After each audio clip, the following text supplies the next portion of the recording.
دونوں کی آواز میں فرق ہے. یہ موٹا حلق سے ادا ہو رہا ہے اور یہ ہمارے منہ کے خلا سے ادا ہو رہا ہے، جیسے قاف، کیف. اس کے بعد آ جاتا ہے لام. لام کو بھی لمبا کرنے کے کیونکہ اس کے اوپر بھی مد آ رہی ہے، تو ہم پڑھیں گے لام. اینڈ پہ میم کی آواز نکالی جائے گی کیونکہ اس میں میم ہے، اور ویسے بھی لام میں اینڈ پہ میم آتا ہے، اس لیے اس طرح پڑھیں گے لام. اس کے بعد آ رہا ہے میم. کچھ لوگ لام میم اسی طرح پڑھ جاتے ہیں، لیکن اس پہ بھی شد ہے تو اس کو بھی ہم لمبا کریں گے، مد ہے میم. اس کے بعد آ جاتا ہے نون. نون کو بھی اسی طرح مد کے ساتھ ادا کیا جائے گا، نون. کچھ لوگ اب آ گیا واؤ. اب اس کو پڑھتے ہیں واؤ، لیکن یہ واؤ نہیں ہے، یہ ہے واؤ.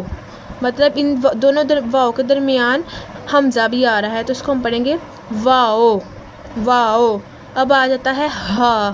میں نے آپ کو پہلے بھی بتایا تھا اس ہا میں اور اس ہا میں ہم فرق کریں گے. جس طرح یہ ہا ہے تو اس کو موٹا سختی سے پڑھیں گے، جیسے ہم سانس لیتے ہیں تو ہ کرتے ہیں، تو اسی طرح اس کو بھی ہا اس طرح پڑھیں گے ہا. اس کو بھی ایک الف کے برابر، لیکن ہم اس کو اپنے سینے والے حصے سے ادا کریں گے ہا سختی کے ساتھ.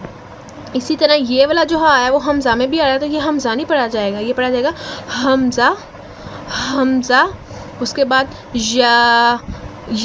کچھ لوگ اس کو پڑھتے ہیں چھوٹی ہے، کچھ بڑی پڑھتے ہیں، وہ طریقہ ٹھیک ہے، لیکن اگر ہم ان کے ساتھ الف آ رہا ہے تو تھوڑا لمبا کر کے پڑھیں گے تو وہ صحیح طریقہ ہوگا. جس طرح یا.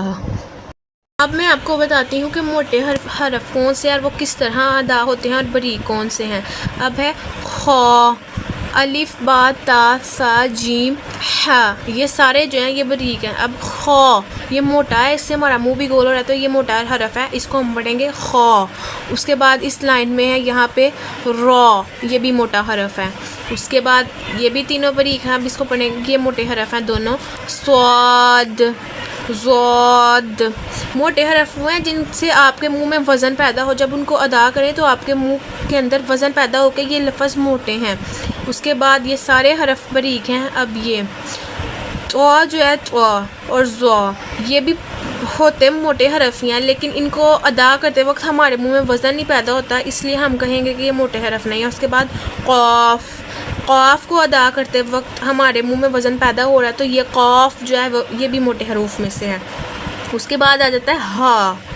ہا جو ہے وہ بھی موٹے حروف میں سے ہے، کیونکہ اس کو ادا کرتے وقت ہمارے سینے والی جگہ پر وزن پڑتا ہے، تو یہ ہوگا ہا.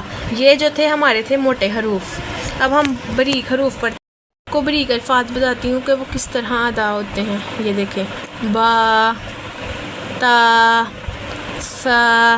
ان کو ادا کرتے وقت منہ میں وزن نہیں پیدا ہو رہا، یہ منہ کو گول نہیں کر رہے، اس لیے یہ باریک الفاظ ہے. اس طرح جیم، ہا، دال، زال، زا، سین، شین. ان کو ادا کرتے وقت ہمارے منہ میں وزن نہیں پیدا ہو رہا، یہ سیدھے نرمی سے ادا ہو رہا ہے، اس لیے یہ باریک الفاظ ہے. اس کے بعد عین، غین، فا.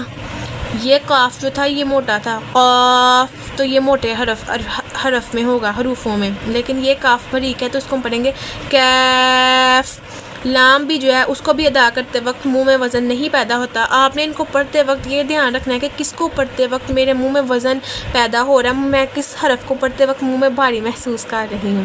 لام، اب اس کو پڑھتے وقت منہ میں کوئی وزن نہیں پیدا ہو رہا، یعنی یہ موٹے حروف میں سے نہیں ہے. اسی طرح میم، نون، واو.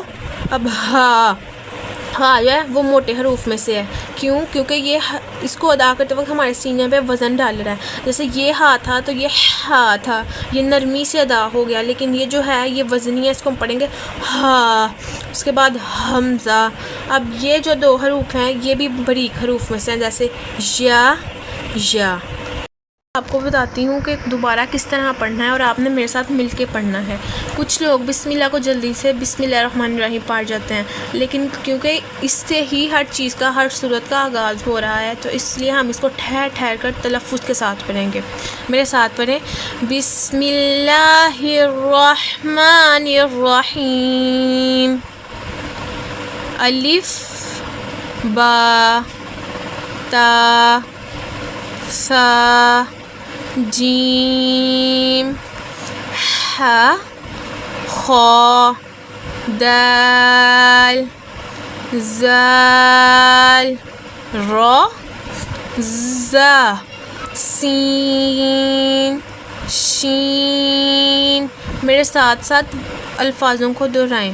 صاد زاد طا ظا عین غین فا قاف کاف لام میم نون واو ہا حمزہ یا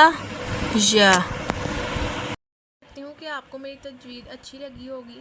مزید ایسا سبق سیکھنے کے لیے آپ میرے چینل کو سبسکرائب کریں. جزاک اللہ.